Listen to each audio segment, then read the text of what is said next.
The steep hill for an exit, an ode to Barnet. Admission for one, but letting four through the back door. Cinema Blags in the 80s, Young Ingenuity, EN5 style. Last stop northbound on the Northern Line, the one with the steep hill as you exit, where the War of the Roses spilled blood on the very same fields that we play on, but the real wildlife on display is found where the concrete's laid. Two key facts to remember regarding Barnet back then. Home to the most condensed amount of pubs in one area and the highest amount of STD cases among teens in the 90s. Us 80s babies never forgot the AIDS is just the tip of the iceberg advert, courtesy of the BBC that followed after an EastEnders cliffhanger. Maze Lane, Dulles Valley, Union Street. Mary Immaculate and St Gregory the Great with Father John sporting your Sunday best at midday, and then back again in the evening for the youth club. Wood Street, Smokers Paradise, the Red Lion, Old Bull Arts Centre. Barnet Market, Wednesdays and Saturdays, Hadley Wood, Spike Milligan, Wood Street, Barnet Museum.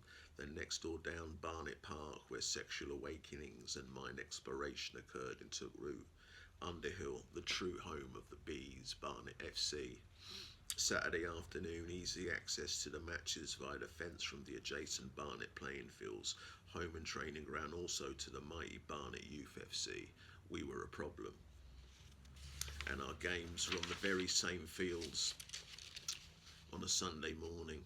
St Catherine's, Ravenscroft, St Martha's, QE boys, QE girls with the leisure centre and a gigantic indoor pool where every summer from 9am to 6pm there was a pay-as-you-play scheme for 50p that allowed you to play every kind of sport, be it indoors or out. Life in the 80s, drinking from taps out all day until that orange cadmium glow growled brighter on the lamppost, indicating to all it's time to come in. BMX days, endos with cherry pickers, thinking of diamondbacks and mongooses, building ramps that end in pain with war wounds to display. Popping, locking and breaking, where swan dives, backspins, the frog plus windmills were practiced and perfected on shiny mahogany lino to the futuristic beats of Electro 9 on cassette. Fish suppers every Friday opposite the station, where 263s, 26s, 307s, 107s and 84s navigate their way up the hill, all watched over by Barnet's clock, where right behind it every winter stands a Norwegian Christmas tree gifted to Barnet as a present by Norway. To Barnet. Opposite the library in the lanes where I unsuccessfully set off a stink bomb, spitting distance from the video rental shop called Videodrome, the dawn of the home movie experience and its criminal bastard brother, the Video Nasty, sold under the counter, no questions asked, just the Queen's heads will suffice.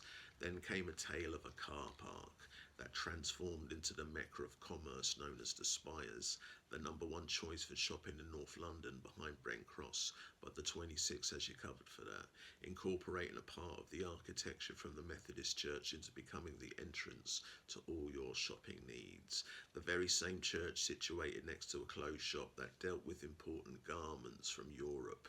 This is the age of the casual, banned from European football, but on their travels they brought back a subculture, a fashion that was visually unique and of its time, still repeated to this day. My ma decked me out in Lacoste polo tops with a sky blue, silver or less old school velour tracksuit with ice white Puma tennis sneakers to rock on holiday. Boss. Mid-80s style when fat kids could run like the wind and never remained on the sideline. High Barnet, New Barnet, East Barnet, Chipping Barnet, Friar Barnet, EN5 4BW 4412948. From 83 to 91 we were left to have fun.